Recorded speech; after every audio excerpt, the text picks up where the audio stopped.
Don't fit in the extra player if he's not good.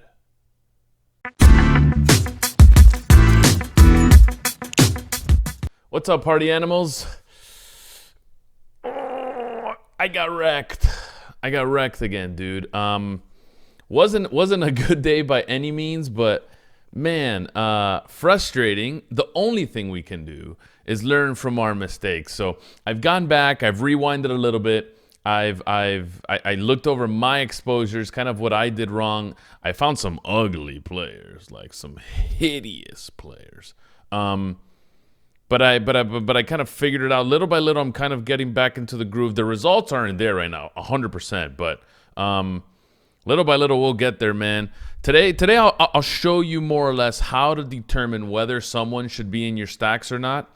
I know it can be tough because we just, in hindsight, we see the Darius Slayton and we feel like, all right, I mean, if he's in, then literally everyone is in your groups. But that really isn't how it should be. You should be playing for the season, for the long term, right? So I'll kind of dissect more or less where you should be as far as groups is concerned and who to incorporate into the groups. Something that I failed miserably yesterday, but little by little getting the hang of it, man. Little by little getting the hang of it. I've opened up the Millionaire here, right? So I've opened up the Millionaire and just kind of going. This was the $100 entry Millionaire, by the way. So we see all the exposures, all the people that won. We see them in order, their profit and everything. I'm going to go to all lineups. And I'm going to do this little exercise that I like doing, right? Forget hindsighting for a little bit and saying that David Montgomery was a bad play. I'm going to go to the QB tab, and I'm going to highlight every single QB, or at least a couple of them, and see who was in their groups or who did the field play with these guys. So, for example, Drew Brees, if I go to the wide receiver tab, I can see that 82% of Drew Brees lineups had Michael Thomas. That's already 18% that are failing miserably. Like, who would you? I guess Ted Ginn, but yeah, that's not right? Like that shouldn't be correct.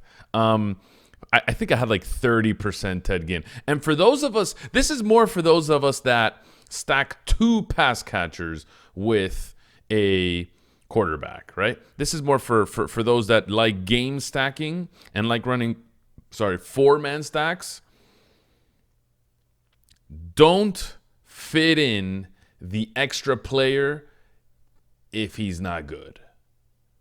It's my problem every single time. Like, I know Ted Ginn's bad, and I'm on the fence about Kamara. So since I want a pass catcher, and let's say I didn't want to play Kamara, I just, I need a second person. If not, I'm going to get no Breeze. So let me just fit in Ted Ginn. That's the wrong move. That's the wrong move because Ted Ginn sucks. Ted Ginn is just bad. He doesn't get enough volume. He's good enough for 1 or 2 deep shots per game. That's it. If he misses both of them, which most likely he will, that's it. That's all you got from Ted Ginn. That's it. You get nothing else from Ted Ginn. So it's if they're just bad and there's no real second option, don't put them in there.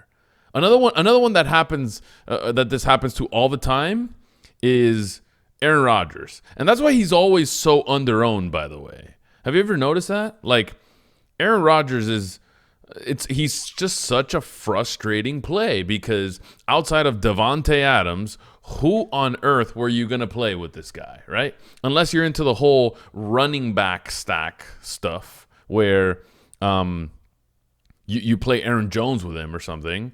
Again, not that Aaron Rodgers did well anyway, but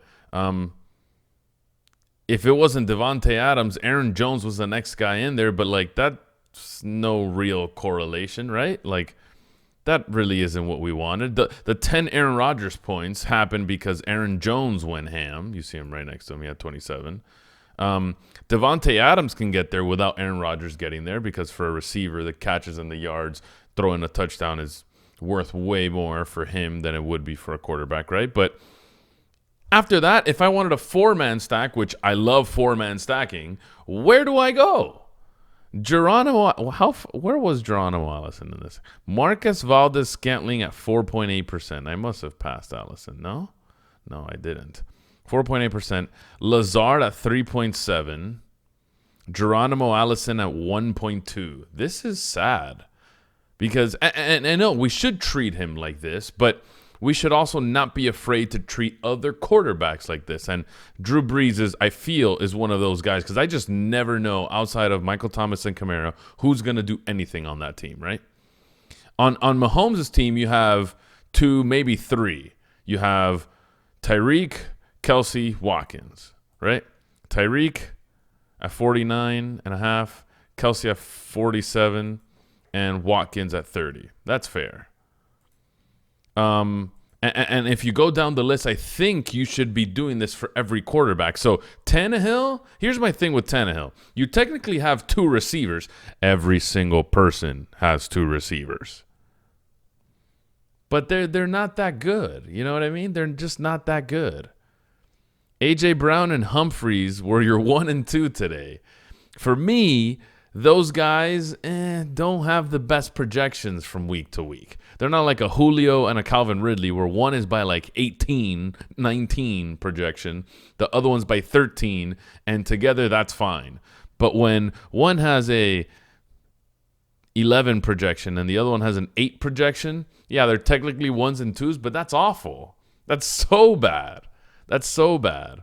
For me, if you want to have a projection threshold fair, but make it to where your Ted Gins aren't falling in there, your I don't know, I guess your Adam Humphreys aren't falling in there. That happened to me a ton. Like, I just had guys where I just know there's no upside, you know? Like, there's 0 upside. And I'm still rostering them in there for no reason. So, like, Breeze really only has 1 guy if you're not counting running backs. And for the sake of this, we're not going to count any running backs. Mahomes has 3, so he's fine. Winston has 2 clear, 1 and 2, 1A, 1B, whatever you want to call them. That's easy.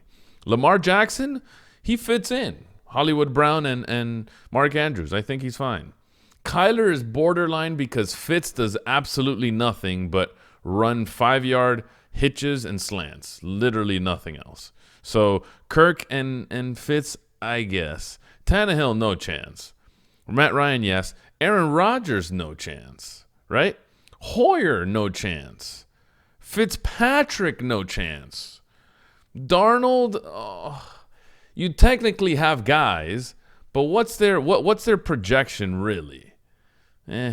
Kyle Allen, you have 2 guys, maybe even 3 with CMC. Baker Mayfield, you have 2 guys, one of them being a top 5 receiver in the league, not used at all, brother. Odell Beckham, poor dude, man. Mitch Trubisky, you have no one but Allen Robinson. What I'm getting at is most of these guys you are unplayable from the very beginning if you're game stacking and trying to 4-man game stack. My problem is that every single week, I try fitting someone in there. And that's the wrong idea. It's like, well, I can't leave this group with 1 player. I must have 2. Fine, I'll throw him in. You're throwing him in.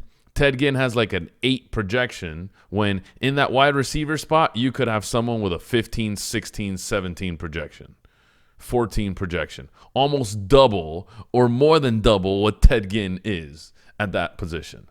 Like, you are sacrificing so much without even knowing it just because you want the correlation, right?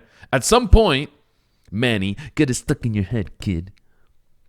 What is the correlation worth, right? What is the correlation worth? We cannot make mistakes. We cannot make mistakes. Right now, we're making mistakes. It's frustrating. It's frustrating. It's frustrating. It's frustrating. I need to be better. We need to be better. We need to make solid groups, play good. I'm going to tattoo play good players on my forehead. I'm going to tattoo play good players on my forehead. Just like right here. So every time I'm on stream, I have no choice but to see it right here. And now on YouTube, I have no choice but to see it right here, you know? Just right freaking there. I'm putting terrible players in my groups, and it's killing me, man. Let's get better. You and me, let's get better. You and me, let's get better. Like, subscribe the video if you want better luck, man. That's how, if you want to play good players, like, comment, subscribe, do everything you got to do. As a matter of fact, if you leave me a comment, I'll throw a ticket to a random person. Let's do it every single day this week. I'll upload 5 YouTube videos. I'll give a commenter, a like, or a subscriber a milli ticket every single day this week. Maybe it'll bring me good luck. I don't know. Karma's a thing. Karma's a thing. Maybe. I don't know. Listen, you don't want to catch me on stream? Twitch.tv/mlaura? Cool story. You don't want to listen to the podcast? Your ears are bleeding. You don't like me or something? Cool. How about you watch a new YouTube video again tomorrow, baby? Catch you then.